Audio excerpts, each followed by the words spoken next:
안녕하세요. 가장 빠른 경제뉴스 목돈연구소 박연미입니다. 어제부터 올해분 종부세 고지서 발송이 시작됐습니다. 지난해 종부세 대상은 사상 최다인 130만 명을 웃돌았지만 올해는 80만 명 정도 될 것 같습니다. 종부세 납세자가 10년 만에 처음으로 전년보다 감소하는 건 부동산의 공시가격이 20% 가까이 하락해서인데요. 가격 안정을 반기는 목소리와 세수의 감소를 우려하는 의견이 교차합니다. 여러분 생각은 어떠신가요? 11월 24일 금요일 박연미의 목돈연구소 개장합니다. 가인용준 Must Have Love. 김유선님 문자 보고 제가 완전 빵 터졌어요.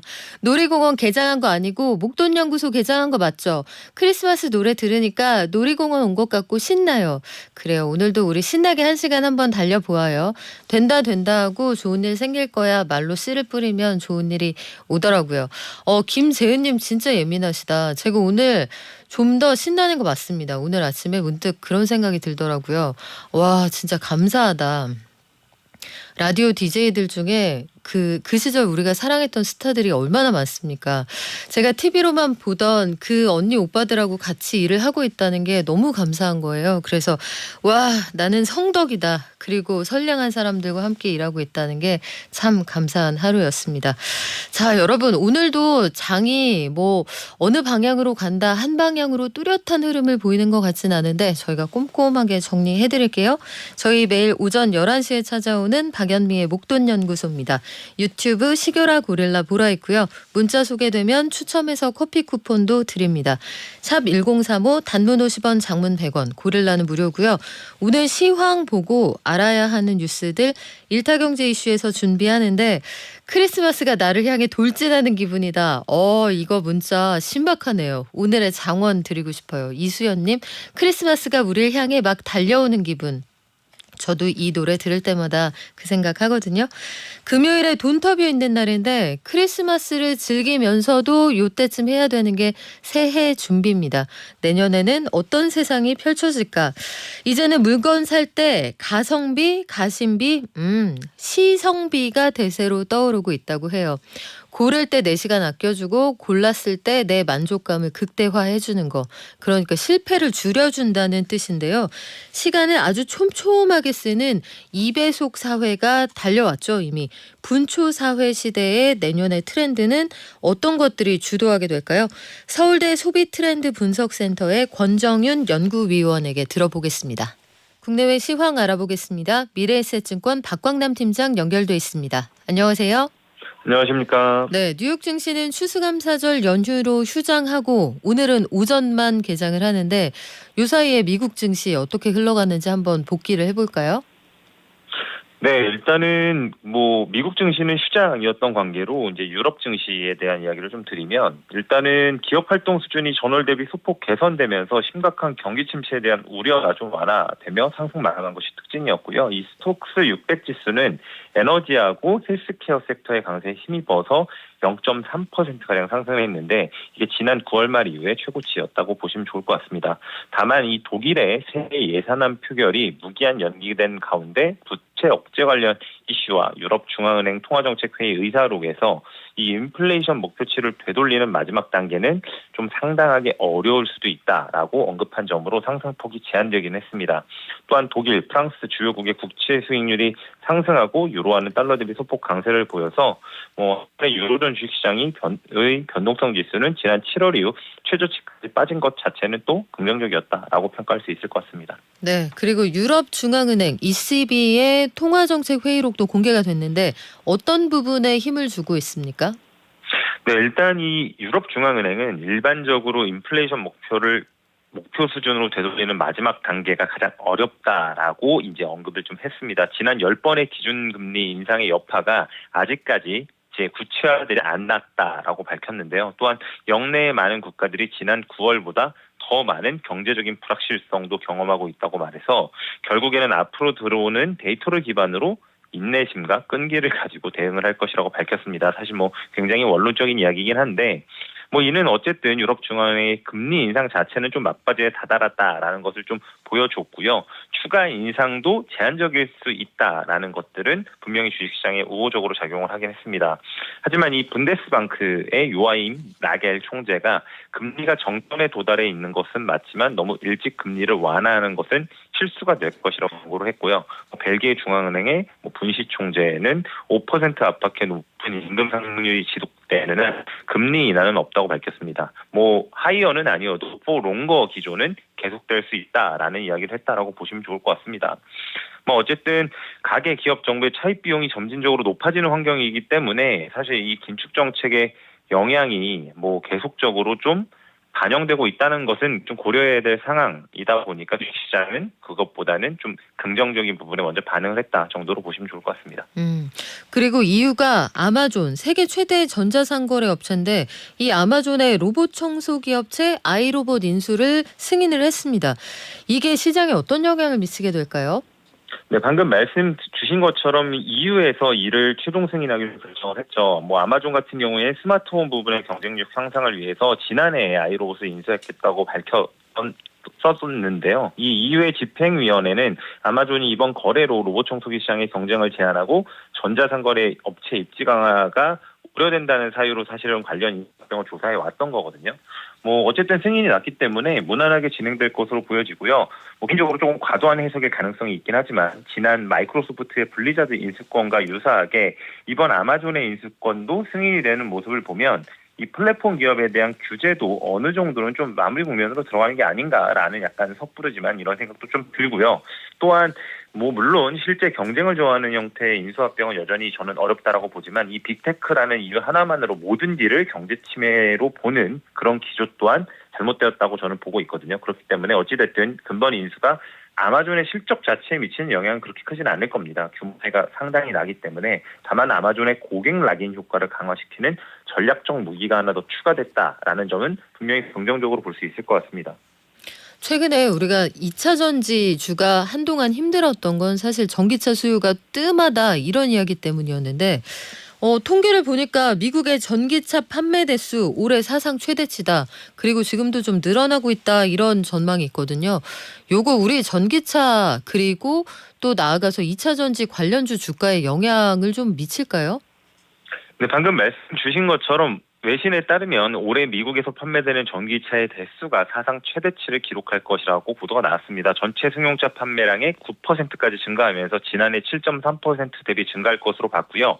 예상 판매량도 130에서 140만 대로 처음으로 연간 100만 대를 넘는 수치라는 점에서 사실 나름 의미는 분명히 있다라고 봅니다. 이러한 판매의 증가 사유로는 IRA에 따른 테슬라 등 자동차 업체들의 가격 인하 정책이 영향을 미쳤다라는 분석도 있었고요. 다만 이 전기차의 판매가 사상 최대치를 기록하는 것 자체로만은 수요가 매우 좋다고 보기는 좀 힘듭니다. 이미 2022년 기준으로 신차 판매 대비 글로벌리 전기차 판매 비중은 12-13%까지 올라왔거든요. 하지만 미국은 본격적으로 보조금이 지급됨에도 불구하고 사실 아직은 더 적은 수치라는 거죠.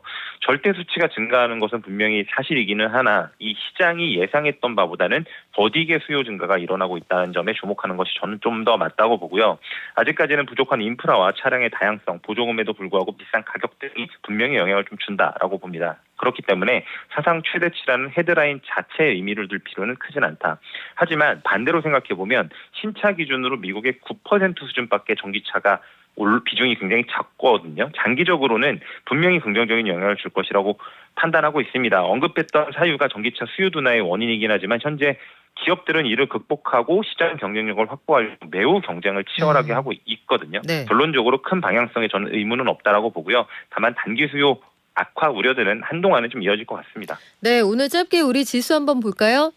네, 한국 지수 지금 혼조세를 좀 보이고 있고요. 아무래도 미국 증시의 휴장 영향에 관망 심리가 부각된 영향으로 추정이 됩니다. 특별하게 업종별로 차별화가 나타난다기보다 개별 종목 이슈에 따라서 등락을 하고 있고 환율도 일부 되돌림이 나오면서 1,300원대를 회복을 했습니다. 외국인들은 금액은 그리 크지 않지만 현선물에서 매도 중이라는 점을 특징적으로 말씀드릴 수 있을 것 같습니다. 네, 지금까지 미래에셋 박광남 팀장이었습니다. 고맙습니다.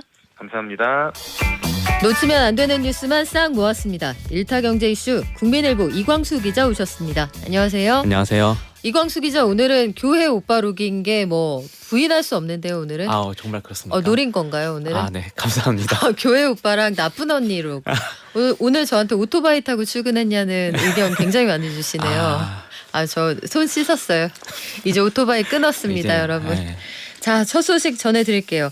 전국의 아파트 가격 19주 만에 상승세 접고 보합세로 돌아섰다. 통계를 좀 전할까요? 네, 한국부동산원이 어제 발표한 11월 셋째 주 전국 주간 아파트 가격 동향 이 자료를 보면요. 이번 주 전국의 아파트 매매 가격 지수 변동률은 0.00%로 기록했습니다. 지난 7월 셋째 주에 상승으로 돌아선 이후 19주 만에 상승세를 멈췄다라고 볼 수 있습니다. 서울만 놓고 보면은 0.03% 상승하면서 상승세를 이어갔는데요. 다만 상승폭은 전주인 0.05%보다 줄었습니다. 수도권도 상승폭이 줄었고요. 지방은 보합으로 전환됐습니다.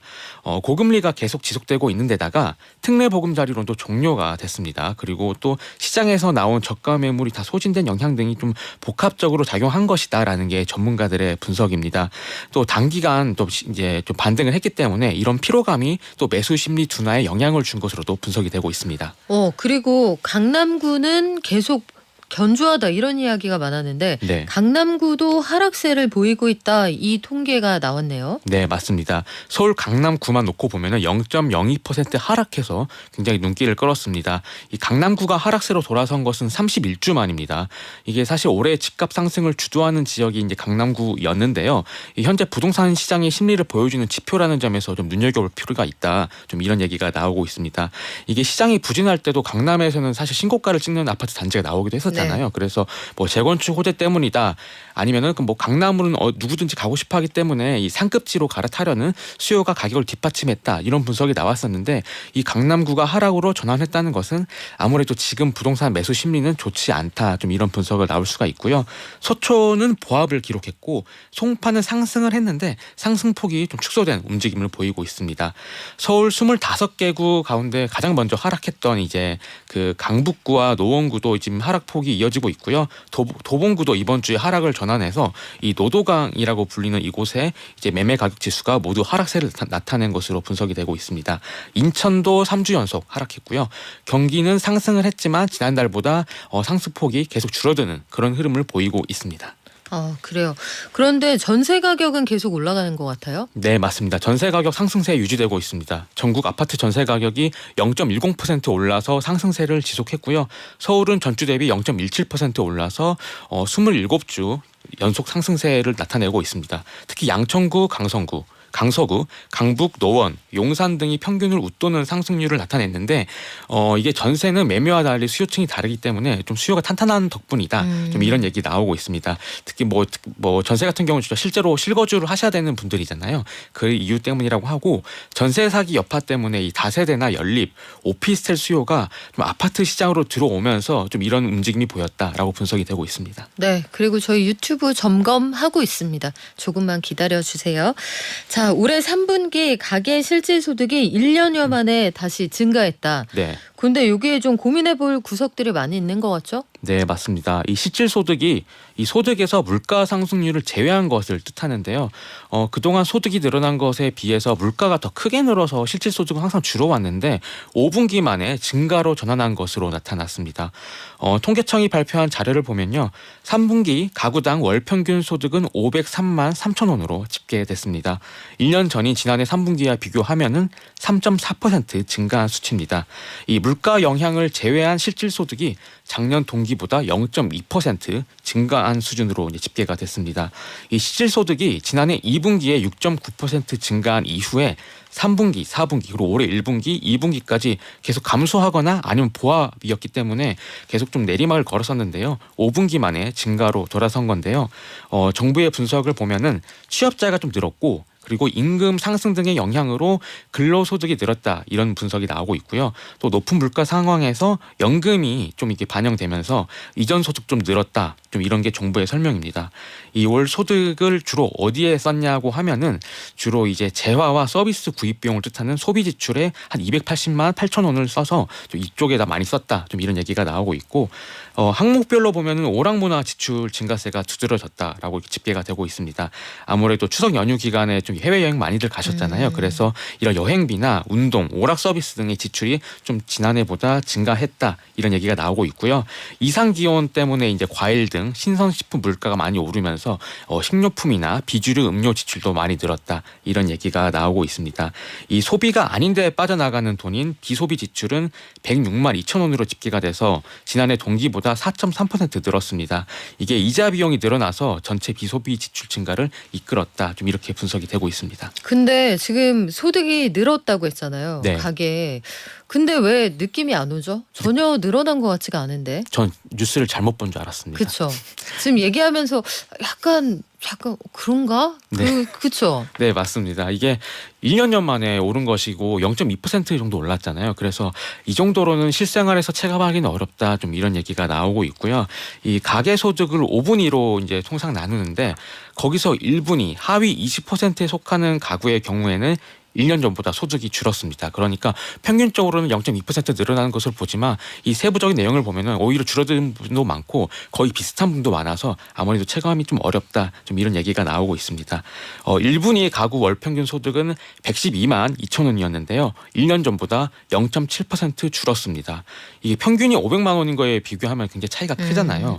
그러면 가장 가구 소득이 적은 가구의 소득은 줄었다. 네. 그러니까 양극화가 더 심해지고 있다는 얘기예요. 네, 양극화가 굉장히 심해지고 있습니다. 반면 5분위 가구의 월 평균 소득은 1,084만 3천 원으로 집계됐는데 이게 1년 전보다 4.1% 늘어났으니까 양극화가 좀 시간이 갈수록 더 벌어지고 있다. 좀 이렇게 분석할 수 있겠습니다. 자, 그리고 국내 최대 컨테이너 선사 H&M. 옛날 이름은 현대상선인데 한동안 흠슬라 이러더니 주가가 네. 최근에는 좀 재미가 없었죠. 매각의 본 입찰까지 진행이 됐는데 누가 살 거냐. 너무 네. 비싸다 그랬거든요. 네. 2배수로 지금 좁혀진 거죠. 네, 2파전으로 좀 좁혀졌습니다. 우리가 친숙한 동원그룹 대 하림그룹 2파전으로 집계됐습니다. 참치와 닭의 싸움인가요? 네, 맞습니다. 굉장히 친숙한데요. 이게 이제 어제 채권단이 KDB 산업은행과 한국해양진흥공사가 어제 오후 H&M 지분 57.9% 매각을 위한 본입찰을 마감을 했는데 이 업계에 따르면 본입찰에 동원그룹 그리고 하림그룹이 JKL 파트너스와 컨소시엄을 이룬 곳 그렇게 총 2곳이 참가한 것으로 알려졌습니다.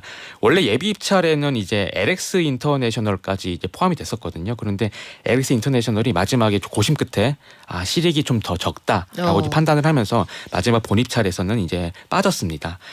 사는이나 이제 채권당은 다음 달 중에 이제 동원이나 하림 이 두 곳의 재무 상태와 경영 능력을 종합적으로 고려해서 한 곳을 우선 협상 대상자로 선정할 예정입니다. 이후 이르면 연내에 최종 매각 여부를 결정한다고 하는데요. 관건은 가격입니다. 이 가격인데 이 사는 등 채권단은 H&M의 현 주가를 기준으로 예전 가격을 정할 것으로 알려졌는데요. 이 경우 예전 가격은 한 6조 원에서 7조 원 정도로 추산된다고 합니다. 사실 워낙 큰 딜이기도 하고 이게 가격이 외부에 새나가면 안 되잖아요. 저기서 5조 원 쓰면 우리 5조 1,000억 원 쓰면 되니까 그래서 외부로 드러나는 경우가 없는데 지금 본입찰 해봤더니 한 매체 보도에 따르면 이 두 곳이 6조 3천억 원, 6조 4천억 원 사이 각각 거의 비슷한 수준으로 써냈다. 거의 박빙이다. 좀 그러네요. 이런 얘기가 나오고 네. 있어요. 그래서 가격 차이가 수백억 원밖에 차이가 안 난다. 이런 얘기가 있어요. 그래서 그러면 그 수백억 원 그 더 높게 쏘는 곳이 가져가지 않겠냐 이런 얘기도 나오는데 사실 이 H&M은 아무나 팔 수 없잖아요. 그래서 그렇죠. 그래서 이 자금 조달 능력과 그 향후 얼마나 경영을 잘해서 국부에게 좀 도움이 될 건지 이런 것들을 좀 종합적으로 고려해서 이렇게 결정한다고 하니까 단순히 가격 차이만으로도 결정되는 것이 아니니까 한번 어떻게 이제 우선 협상 대상자가 선정이 되는지 지켜봐야 될 것 같습니다. 앞으로 이 회사를 진짜 잘 운영할 수 있느냐 그게 네. 관건일 텐데 자 홍콩에 투자하는 ELS 이거 투자한 분들 제법 많거든요. 네. 저희 게시판에도 고민된다 이런 의견 가끔 주시는데 주가 연계 증권입니다. 이게 내년에 수조 원대의 손실이 날 수 있다. 이런 전망이 있어요. 요거 ELS라는 게 좀 어렵거든요. 뭐예요? 네, 맞습니다. 주가 연계 증권, 그러니까 주가의 움직임에 따라서 수익이 결정되는 파생 상품 중에 하나다. 좀 이렇게 이해하시면 될 것 같은데요. 이게 특징이 반년마다 중간 평가를 합니다. 그래서 사전에 약속했던 그 조기 상한 기준이 있는데 거기에 충족을 하면은 원금에다가 약속했던 수익률을 얹어서 지급을 합니다. 근데 충족이 안 되면 실망할 거 없이 다시 6개월 후를 도모하면 되거든요. 이 만기는 보통 3년입니다. 이 만기 전까지 주가가 일정 이상 떨어지지만 않으면은 원금과 수익률을 받을 수 있는 상품인데요. 때문에 변동성이 너무 큰 이런 개별 종목을 추정하는 경우는 사실상 별로 없고 뭐 코스피 200이나 아니면 이번에 좀 문제가 되고 있는 홍콩 H 지수 같은 이런 시장 지수를 추정하는 이런 ELS들이 많습니다. 지금 이광수 기자가 주가가 일정 수준 이상으로 떨어지지 않으면 손해를 안 본다고 했잖아요. 네. 근데 홍콩 H 지수는 최근에 굉장히 많이 하락했으니까 이게 선 넘었다 이런 얘기예요? 네, 맞습니다. 이게 홍콩 H 지수가 2021년 상반기 고점을 기록했는데 그것과 비교하면 절반, 정말 말 그대로 반토막이 났습니다. 그래서 이를 기초 자산으로 이제 발행된 ELS 같은 경우에는 내년에 수조 원대 손실이 지금 예상되는 그런 상황입니다.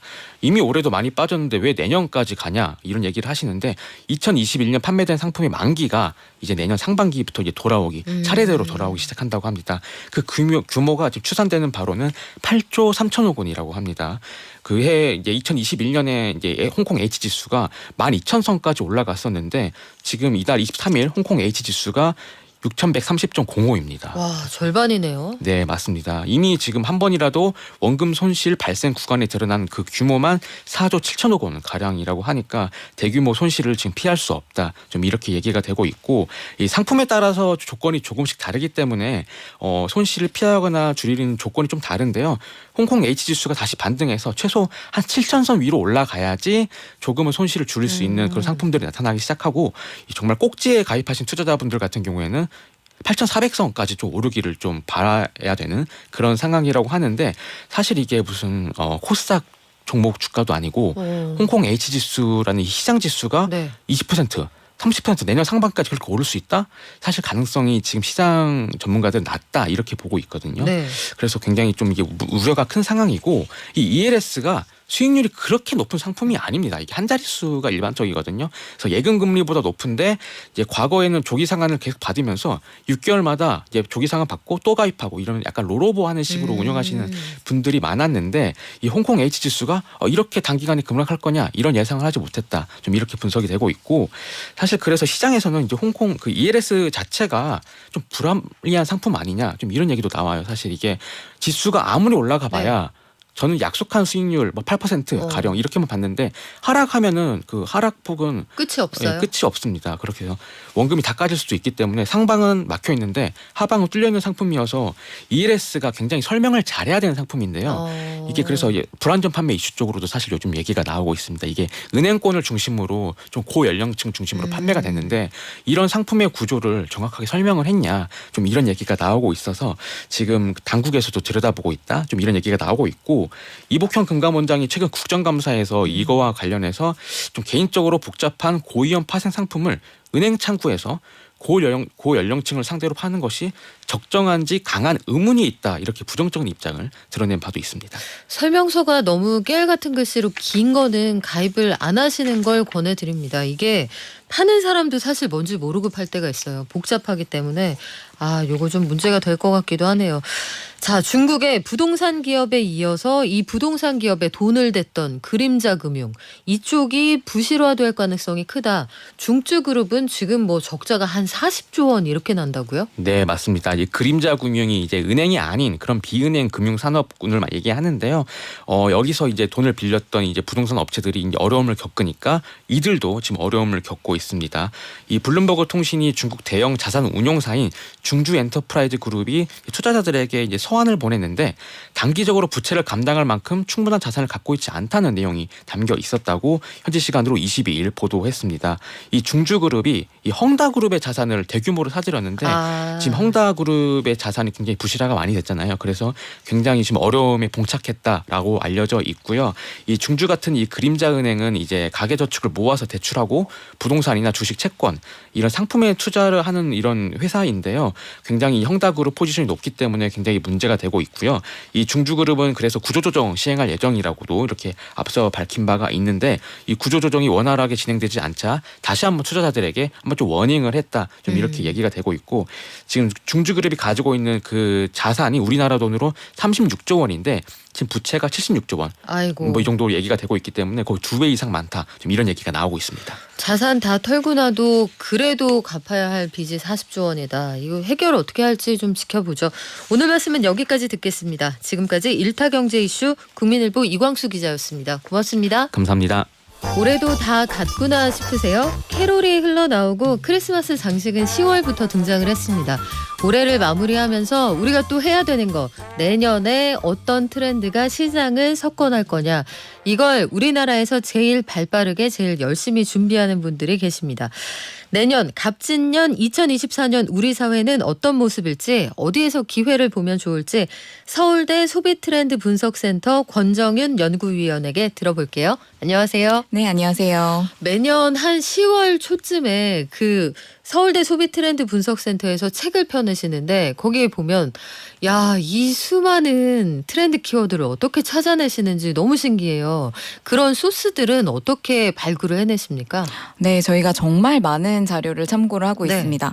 그래서 소비자들도 직접 만나고요. 또 각 산업에 계신 전문가분들도 만나서 인터뷰를 하고 뿐만 아니라 이런 카드사 구매 데이터나 아니면 소셜 빅데이터나 여러 가지 자료를 총동원해서 자료를 찾습니다. SNS도 막 들여다보세요? 네, 맞습니다. 네, 아주 중요한 사례로 또 참고를 합니다. 아, 그렇구나. 역시 열심히 하시니까 그런 결과가 나오는 것 같은데 2023년 이제 올해의 끝을 붙잡고 올해는 어떤 게 메가 트렌드였는지 한번 복습을 좀 해볼까요? 네. 2023년에 굉장히 중요한 트렌드들이 많이 있었지만요. 저는 하나를 뽑는다면 평균 실종이라는 평균의 실종. 네, 맞습니다. 우리가 이제까지는 좀 대중적이고 무난한 것들을 주로 찾았다면 이제는 정말로 양극단화되는 그런 양극화가 벌어지거나 아니면 개개인의 취향이 굉장히 부각이 되는 N극화라고 저희가 이름을 붙였는데요. 정말 N명의 사람이 있으면 N개의 극이 생겨나는 와. 그런 일들 벌어지고요. 또 마지막으로는 하나의 어떤 지점으로 다 쏠려버리는 쏠림 현상 이런 것들도 심화되는 식으로요. 이제는 평균이 사라진다라는 게 부각이 됐습니다. 와, 장사하기 힘들다. 평균이 실종되고 N극이 만들어지면 장사할 때도 그 수많은 취향을 다 맞춰야 하고 사실 방송도 다르지 않거든요. 모든 사람이 듣고 싶어하는 어떤 콘텐츠를 만들어야 될까 되게 고민이 되는데 그래서 올해는 래빗 점프라는 키워드를 제시를 하셨어요. 그리고 새해 용띠해에는 드래곤 아이즈? 용의 눈, 이건 무슨 뜻이에요? 네, 용의 눈 하면 떠오르는 사자성어가 있으시죠. 활용점정이라는 사자성어입니다. 요즘에 인공지능 시대라는 말을 많이 합니다. 네, 인공지능이 저희가 용의 그림을 그려봐라 했더니 정말 순식간에 80, 90%를 아주 멋있게 그려냅니다.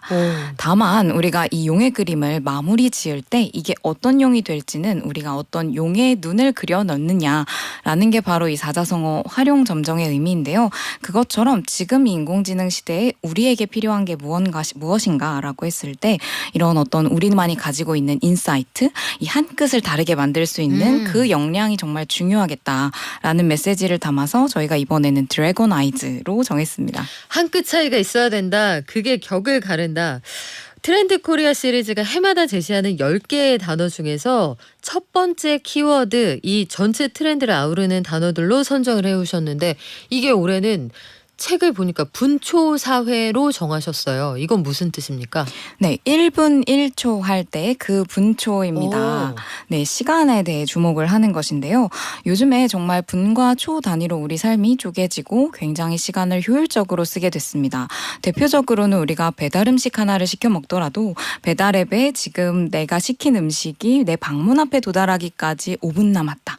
뭐 이렇게 생중계를 해주고 있죠. 그러네요. 오토바이가 막 오고 있거든요. 보이거든요. 그림에서. 맞습니다. 네, 이제는 이렇게 분 단위로 쪼개지는 것을 넘어서서 정말 초 단위로도 우리 유튜브 할 때에도 5분짜리 영상 하나 보는 데에도 1분 2초에 뭐 무슨 장면이 나온다. 이렇게 다 타임 스탬프를 찍어주죠.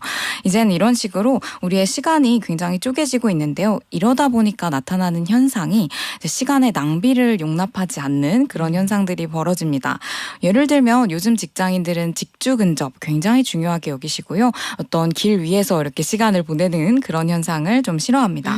뿐만 아니라 제가 최근에 어떤 공기업을 방문을 했는데 네. 거기서는 연차를 30분까지 쪼개서 쓴다. 30분이요? 네, 그렇게 이제는 인사총무팀 너무 힘든. 네. 네, 그럴 수 있습니다. 이렇게 이제는 우리가 정말 초단위, 뭐 분단위 다 쪼개서 쓰게 되었고요. 뿐만 아니라 이제는 또 이런 현상도 나타납니다. 저희가 시간의 저글링이라고 부르고 있는데요.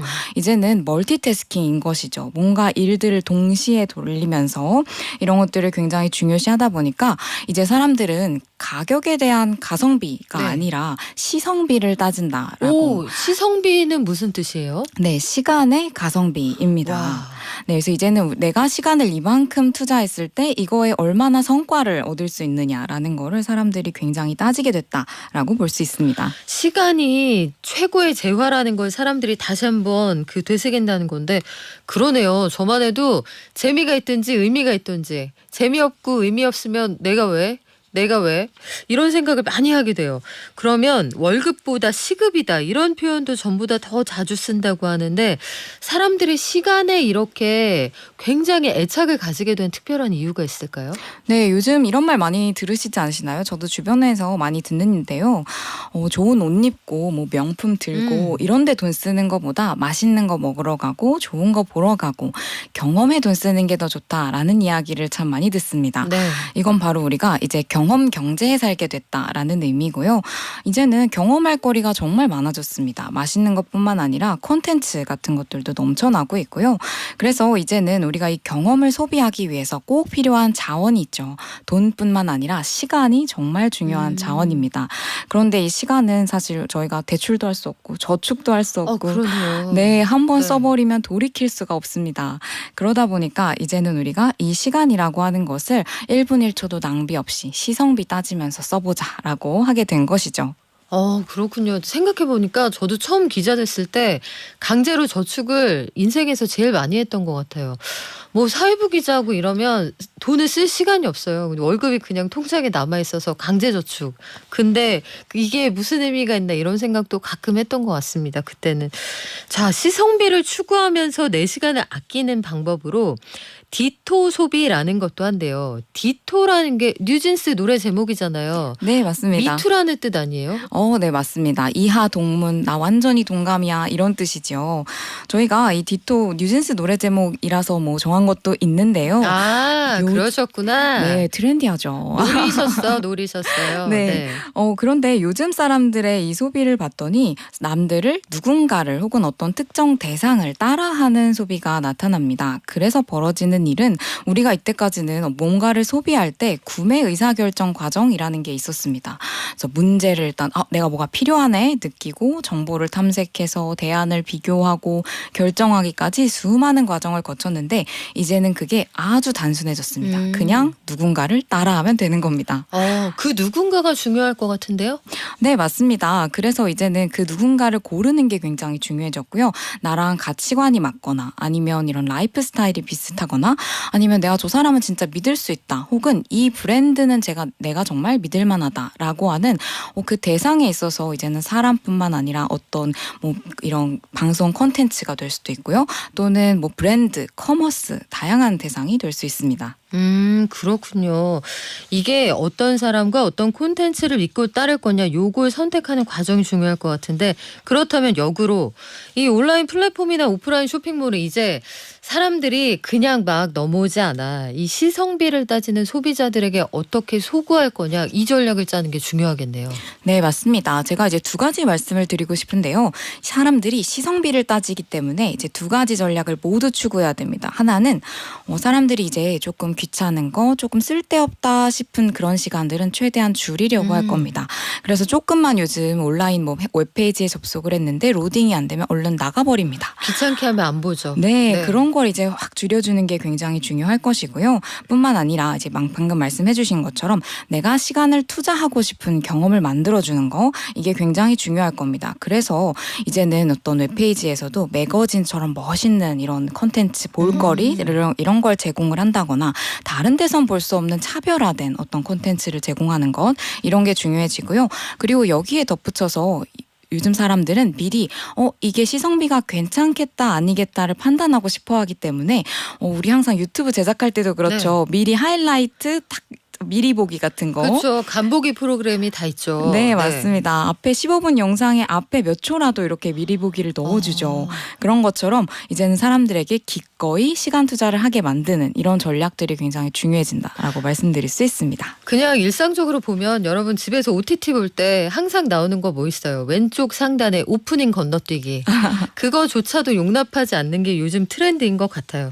근데 그런 생각도 듭니다. 막 24부작, 10부작, 요새는 많이 줄었지만 드라마가 뭐 최소한 6부작 이상이라고 할 때 이걸 정말 잘 압축해서 그 한 30분 단위로 만들기도 하지만 콘텐츠나 문학이나 어떤 글을 이런 방식으로 소비하면 좀 주의해야 될 것도 있지 않아요?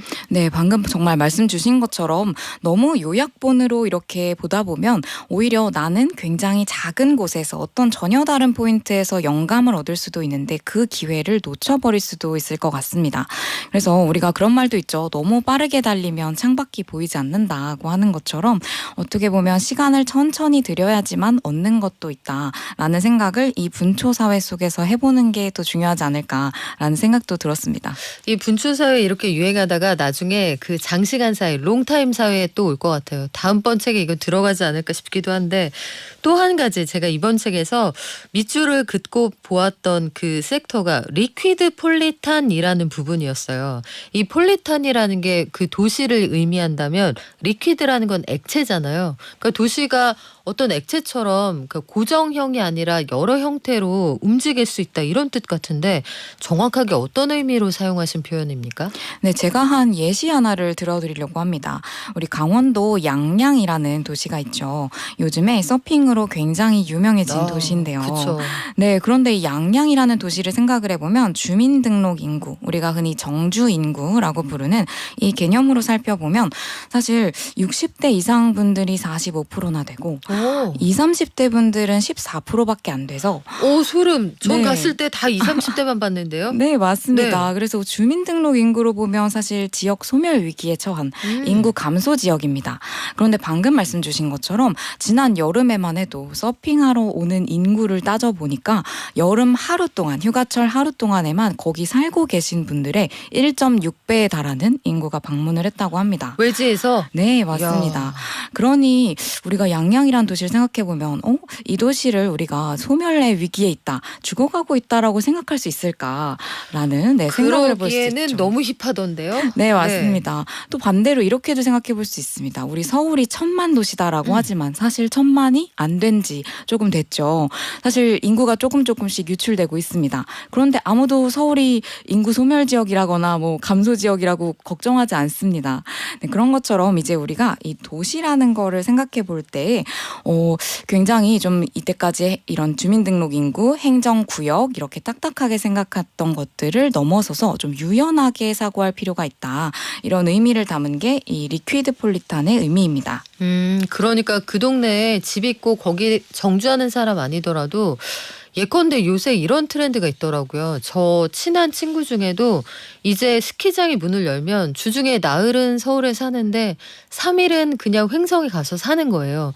그러면 3일 이게 역전될 때도 있거든요. 겨울에 휴가 시즌 겹치면. 네, 맞습니다. 그러면 주중에 나흘을 횡성에 가 있는 너는 서울 시민이냐 강원도민이냐 이게 좀 헷갈린단 말이죠. 이런 방식의 라이프 스타일 말씀하시는 건가요? 네, 맞습니다. 이제 정말 우리가 교통이 편리해지고요. 그러다 보니까 이젠 어디에 살고 있느냐, 정주 인구가 중요한 게 아니라 어디서 얼마만큼 시간을 보내냐, 얼마나 체류하고 있냐, 이 생활 인구라는 개념이 새로 대두되고 있습니다. 그래서 이제는 이러한 개념으로 우리가 좀 도시를 바라보고 좀 이런 정책을 생각하고 하는 것들도 중요해지지 않을까 싶습니다. 근데 양양은 서핑의 도시, 서핑의 마을, 거기 가면 이제 그걸 중심으로 해서 햄버거집 뭐 이런 것들이 굉장히 파생이 되잖아요. 아주 멋진 뭐 클럽 이런 것들도 많이 생기는데, 그러면 이렇게 사람들을 모으는 동네는 그럴 만한 이유가 있을 것 같거든요. 그런 특징이 있습니까? 네, 맞습니다. 그 양양은 서핑이라고 하는 것이 있는 것처럼 그 도시, 그 동네마다 이제 시그니처가 굉장히 중요해집니다.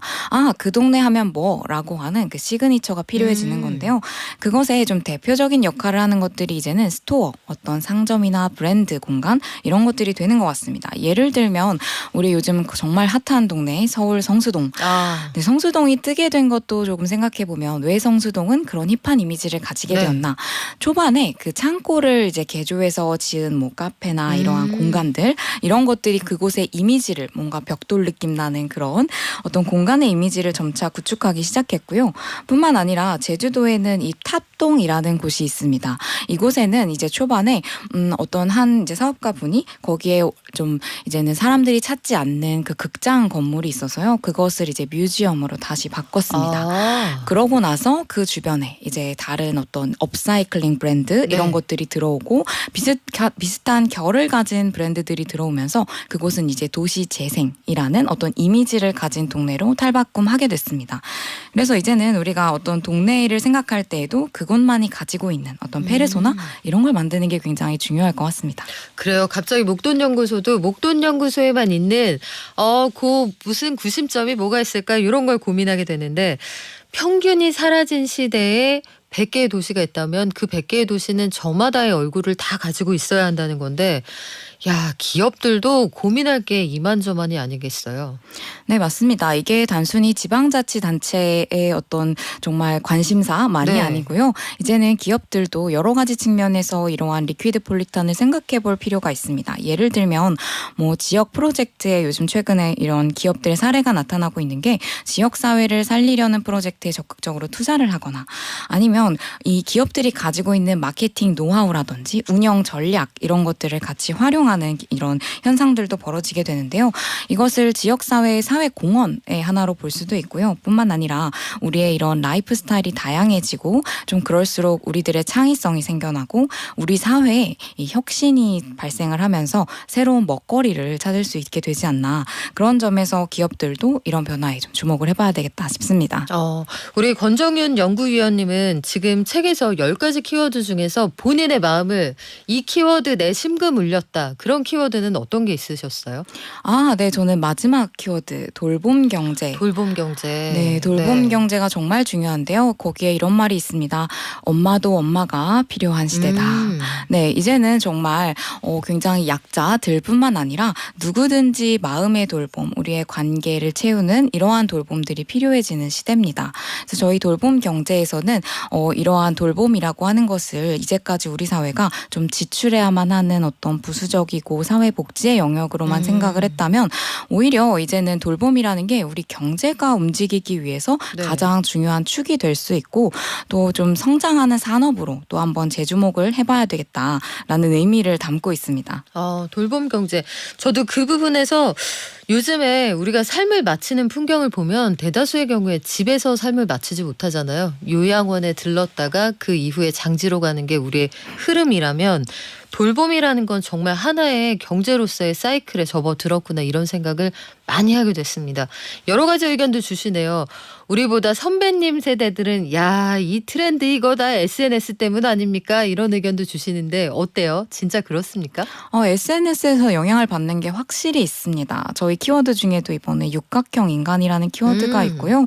그 왜 그렇게 사람들이 자꾸 완벽, 육각형을 추구할까를 보면 SNS에서 비교가 너무 심하게 일어나기 때문입니다. 그 육각형 그려놓고 이게 뭐 영어로 이렇게 표현하셨더라고요. 헥사고널 펄슨 네. 해서 예쁘고 공부 잘하는데 인성 좋고 집안 좋고 뭐 운동 잘하고 다 이런 거잖아요. 네, 맞습니다. 여러분, 그런 사람이 한국에 몇 명이나 있겠어요.